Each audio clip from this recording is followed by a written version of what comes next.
माँ बेचारी की सारी जिंदगी पर्दे डालते बीत गई। अब्बा ने आके पूछा कहाँ गया वो कहती इधर ही था, मुझे बता के कि अभी आ जाएगा, वो मुझे कह गया था कि मैं नहीं इधर ही था, कुछ भी नहीं, ऐसी कोई बात ही नहीं। सारी जिंदगी पर्दे डालते बीत गई। अब्बा कई दफा घर में लड़ाई की, बेटे को मारा,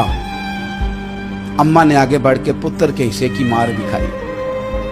लेकिन उसी बेटे की शादी कर दी तो अम्मा को पता चला कि ओहो मैं तो समझदार ही नहीं थी, मेरा तो पुत्र मुझे कह रहा है अम्मा तू भी तो कभी सियानी हो जाया कर, अगर वो बोलती है तो तू ही चुप कर जा। तो फिर उसे एहसास होता है कि ओहो